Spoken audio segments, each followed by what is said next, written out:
请继续收看《华视台语新闻杂志》。新冠病毒危害全球，一开始有科学观点认为，这个病毒的来源可能甲密保甲拉里有关系，一度引起着惊讲甲误解。其实，这个密保是陆地生态系重要的一环。因唔来食海棠，减少着农作物和昆虫来侵害，阁会帮忙授粉，和地球上真侪食物会当生产后代，为人类提供蔬果食物。这个密保上界特别的，就是因会当无症状，甲身躯顶几种的病毒和平共存，那像是百毒不侵。伫台湾密保的种类高达37种。记者陈喜军、罗哲超亲入车地。带领观众入捌到密保这个神秘的生物，这个专题报道得到2020年华文影视报道奖的优等奖。咱就搁做伙来看这个精彩的报道。有民众认为蝙蝠是新冠病毒带源，动手破坏蝙蝠栖息地，被视为头号嫌疑犯，不少人闻符色变。台湾监测到冠状病毒跟 SARS、MERS 的亲缘关系都非常远，当然跟 COVID-19 也是亲缘关系是比较远。病毒之王蝙蝠被误会了吗？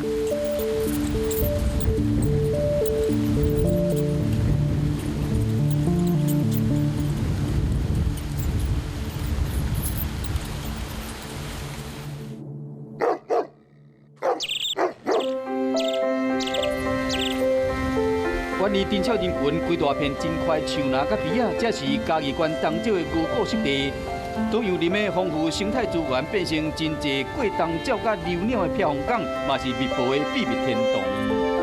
有的人讲会看病愈会惊，我袂惊，我看愈古锥。迄个造型啊，敢嘛足古锥足水安尼啦。因为色的关系嘛。伊个色水足水的。66岁丁进冠是附近社区港口村的村长，嘛是牛果湿地生态导览员，对伊脚步我要找住伫树仔顶的密保。伊拢会喜欢栖息在那个普葵的干叶、大叶啊、枯叶遐吼，像这种嘛，敢若无，这样无吼。来看这种看卖。哦，遐有，你看这干叶比较多的地方，伊就会喜欢栖息。你看。咖啡色黄滚滚的身躯，塔做伙挂伫大叶仔顶面，就秘书是规罐的果实同款。伊就是伫台湾真接看到的高头福，点点啊挂伫树仔顶休困的时，民众用目睭就使看到因神秘的模样。村长他们还在睡觉吗？他现在可能都起床了。他因底下咧互相在聊天，要等待那个要出来吃晚餐的。几点是不是？大概是下午6点半左右，它就会出来了，就会成群这样飞出来。会出来觅食。甲住伫洞穴的密保无同款，这款密保大部分是休伫樟梨科的树仔顶，加上食糖的特性，无被污染的农村社区变成因上舒适的家。我们这边没有蚊蚋，不是平白得来的，是它在保护我们。这个高头虎一天可以出2000只蚊蚋哦，所以我家都无忙啊，很干净啊，它是一种我们很好的伙伴。3月份高头蝠就会从它们的冬眠栖息地慢慢的飞过来，接下来准备孵育。5月份幼蝠就会生出来，到了夏天，四股社区就成了著名的赏蝠地点。蝙蝠大概都住在哪边？住在山洞里面。对啊，那他们会觉得很好奇。我们说，我们这里根本就没有山洞，为什么你们这里会有蝙蝠？那就因为这样会吸引他们过来。那说我们的蝙蝠不是住在家里，也不是住在山洞里面，那是住在哪里？请他们过来看嘛。那这也是吸引游客来的一个部分。逐年拢会来密保变成当地观光特色，因为收密保的季节拢有超过7000人的朝圣。不过2020新型冠状病毒疫情一直拖，真个民众听到密保就惊，几个月来园区甲生态馆冷冷清清，这一天嘛只剩采用小组等密保出售。因为这一次的那个武汉病毒这个部分呢，其实对我们影响还蛮大的，所以基本上，来看蝙蝠的跟来看鸟的都变少了。日头一落山，树晓中就开始出现一寡密保开始出动要侦测啊，叫声嘛愈来愈尖。观测员手提计数器日子，较无3分钟，天顶拢是小小乌点蜜蜂飞出去讨食。今日一张树仔顶就将近200只的蜜蜂。这款蜜蜂的性命是坚硬过脆弱，环境过度的开发，蜜蜂的生存受到威胁。采访一天，都发现树仔下有一只死去蜜蜂，导览员赶紧套线处理，准备送验。打死无偌久哦，这死无偌久。是什么原因？他才会拿给老师去做去化验。不好意思，这边有蝙蝠样本。由本位交易送入新北市淡水实验室，准备要解剖分析。这是农业会家庭卫生试验所全国上悬的兽医试验研究机构，2008年就开始做野生蜜蜂的感情。我们萃取了蝙蝠的脑组织、蝙蝠的唾液腺以及蝙蝠的口室样本，那我们进行核酸萃取。初期干来针对蜜蜂的小狗症检测，2016年确定到冠状病毒，目前超过500件蜜蜂检体中并无发现致命性的冠状病毒。目前我们就是监测到4种丽莎病毒，以及大概22种的冠状病毒。台湾监测到冠状病毒跟 SARS、MERS 的亲缘关系都非常远。COVID-19 其实它就是第2型的 SARS， 所以其实跟 SARS 很远，当然跟 COVID-19 也是亲缘关系是比较远。蝙蝠本身它因为它个体本身特殊的一些体质，所以可以让很多病毒它可以在它的体内，但是它不会发病。所以很多人都认为它是病毒的宿主，但是绝大部分的病毒其实对人类啊、对生物其实是无害的。几十年，蜜蜂被称为病毒之王，研究统计，一只蜜蜂身上有100多种病毒，也有特殊的体质，可以百毒不侵。本身它的身体可以耐到将近40度的高温，它其实就可以抑制病毒的一些它的繁殖啊什么的。第二个就是说，蝙蝠本身它的 DNA 它的修复的能力，如果它的体内的细胞被这个病毒破坏了它的体内的这些 DNA 的时候，它可以在很快的情况下把它修补回来。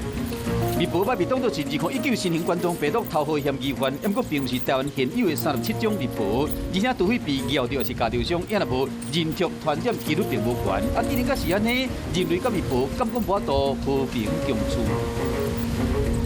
其实，在城市里也可以近距离观察到蝙蝠。这里是台北市的信义区，你想象得到吗？这里有一个蝙蝠洞，而这里的蝙蝠到了5、6月的时候，可以群聚到40、50只。你群的蜜蜂拢吊伫洞内，台北市蜜蜂洞就稳种伫闹区边的山林。采访小组伫台北市蜜蜂保育协会研究员齐昭良的带队之下，做防护措施，探索更加侪蜜蜂的洞。那你看这个绿色碎片，都是它的那个 吃剩的金龟子的壳，这以前叫夜明砂，因为它是绿色的，一颗一颗的。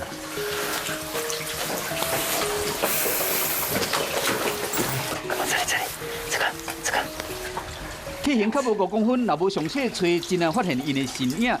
佮行较深的要一阵蛙做伙，伊是台湾的特有种，台湾小地蝙蝠，正在密伫中国海拔的洞内面。 调查统计，全台湾蜜蜂翕的所在只有107位，而且无发现的洞可能会更加侪。这一次因为新冠病毒的研究里面，就是在中国那边指向是这种蹄皮蝠科的病毒，所以我们这次也开始在针对这种蹄皮蝠科的蝙蝠，然后特别是在市区附近的开始进行一些检测。那我们之前有送一些样本检测，那检测结果是安全的，对人的健康没有疑虑。 蜜蜂翕的所在真多远，毋若伫野外、山内、甲海边，其实咱甲蜜蜂的距离比你我所想的更较近。老师，那这是什么声音？哦，这个蝙蝠在发超音波。那刚好听到一个很急促、很紧的声音的时候，那就是蝙蝠在锁定飞行中的一只昆虫，它会发出很密集的超音波去锁定那个昆虫的位置。 因为毕竟在3度空间里面要抓到一只虫子，并不是那么容易的一件事情。摕超音波侦测器找蜜蜂，这是台北市的青年公园，其实嘛是蜜蜂聚集的老所在。只是伫空中伫飞的这个身影，时常被误认为是鸟仔。你知道青年公园里面有蝙蝠吗？不知道。其实就在旁边的。你刚刚有没有看到有小小的在飞？那个有没有？那个在飞的哦，它就是蝙蝠。是哦，那你会不会害怕？还好，就是觉得很新奇。青年公园有蝙蝠的，没有嘞，我住这里的嘞，没有嘞。你都不知道有？我不知道。它一直以来都有很多在这边了。是啊，我常常来，没有什么注意到啊。就算主题区嘛，时常会使看到蜜蜂，像讲伫树洞、树皮闭起的所在，甚至伫冷气机，还是年纪旁拢可能有蜜蜂伫休。近年来，人类身在福中不知福，却嘛是相安无事。野生动物本身就会带有一些病毒，那这些病毒怎么来到人类的社会里面去，一定是有一些原因。其实这原罪不能怪蝙蝠，其实可能还是要怪到人去做这样的事情。那如果我们说真的，我们今天不去吃野味，好。那其实你就安全很多。那在国外，特别是在热带地区、东南亚那地方，我们很多的像经济作物，其实都要靠蝙蝠传花授粉。我们人类可以从它身上获得到的益处，其实反而更多。从蝙蝠的身上找到的一个基因，那刚好这个基因又有一种可以去抑制它的一个物质，他认为这个物质未来就是有可能来解决新冠肺炎病毒的一个未来的药物，一个新的方向。几十万年来，人类甲蜜蜂高度共处，却因为新的传染病，无人对蜜蜂会惊。原本咱应该省思的是，这疾病流行，敢是来自人类无重视大自然，甲无尊重动物所造成的。其实只要会晓甲多元的生态共生共存，放下偏见，加上专业的疫病检测，无得确蜜蜂伫身躯边是福，毋是祸。